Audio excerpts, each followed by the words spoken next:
So you were taught that Abe Lincoln wrote the Gettysburg Address while taking a train to Washington to Gettysburg 2 days before the consecration ceremony. Legend has it that he scribbled some notes at the very last moment on the back of an envelope, waiting for inspiration to get the better of him. Well, that's not entirely accurate. He had been thinking about that speech for over 4 months. Here's the real story. Lincoln at Gettysburg. It's one of the greatest speeches in American history.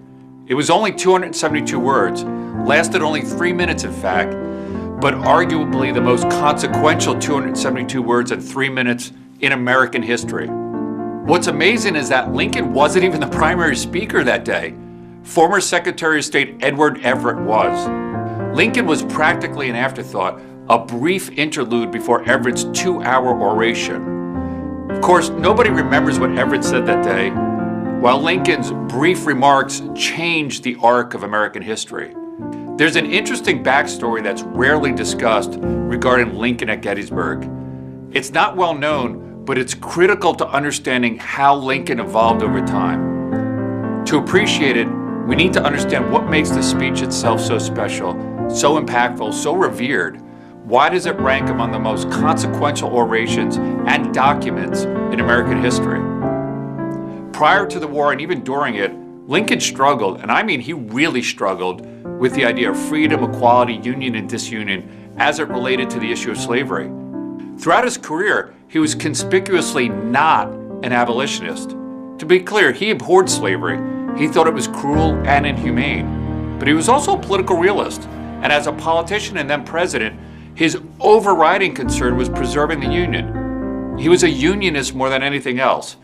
The war between the states was about union or disunion, and in his eyes, nothing more.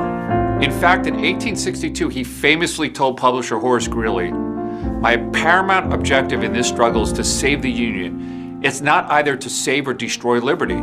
If I could save the Union without freeing any slave, I would do it. And if I could save it by freeing all the slaves, I would do it." For Lincoln, it was all about preserving the Union.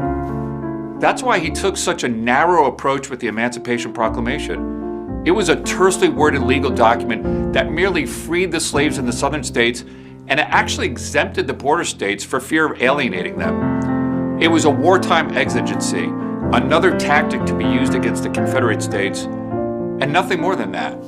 There was no soaring rhetoric, no deep philosophical meaning to it. He hoped it would inspire the North, sow chaos in the South, and change the trajectory of the war. Remember that in the fall and winter of 1862 and early 1863, it was not going well for the North. But the Emancipation Proclamation did none of that. It came and went and was mostly met with indifference. It bothered Lincoln that the Emancipation Proclamation had little impact on the war and even less impact on the public's imagination. Abolitionists considered it meaningless, and the radical Republicans in Congress saw it as just another sign of Lincoln's weakness.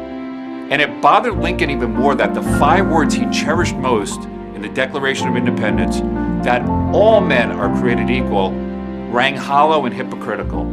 Throughout his entire life, he had struggled to reconcile the obvious contradiction with slavery. Equality was a goal to strive for, he was fond of saying, placed in the Declaration for future use, but not necessarily an immediate guarantee. As the likelihood of war drew near, he further sublimated this intellectual struggle for mere political expediency. As president, he put it on the back burner so that he could hold his tenuous coalition together around the simple and agreeable theme of union over disunion. That's what the war was about, he told himself over and over, and not equality. He was convinced that if he made it about equality, the border states would turn Confederate and his fragile coalition in the North would collapse. He believed this to be the case so much that he practically purged the word equality from his vocabulary during much of his presidency. He almost never uttered the word for fear it would be used against him to sow discontent. We knew this was about treating slaves as our equals.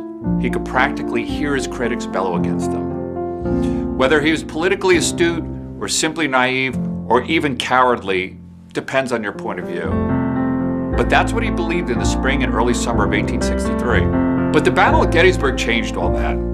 To be sure, there had been bloody and emotionally draining battles, There was something about Gettysburg that stirred him, and of course many others. It was fought deep in Northern territory. It could have been the breakthrough the South desperately needed.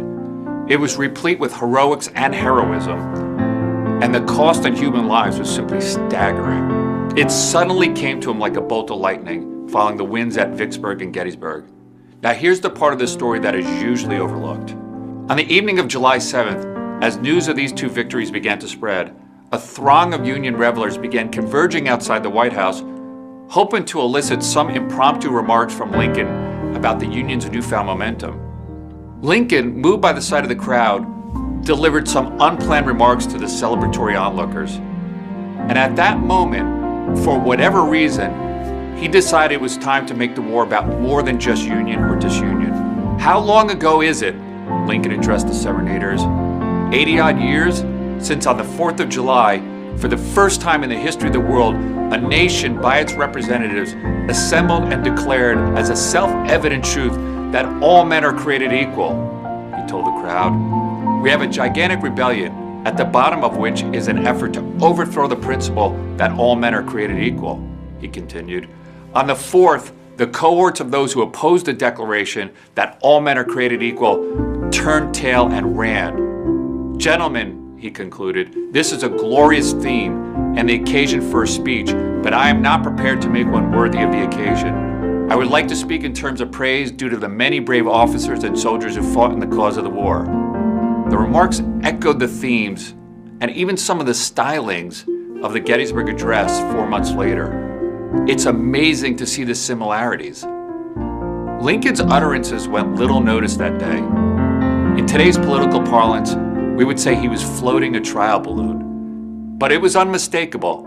There's Abraham Lincoln for the first time making the war about something more than just preserving the Union. With a few simple sentences, he'd begun to recast it as a struggle for universal freedom, equality, and curing the ails of the Declaration of Independence.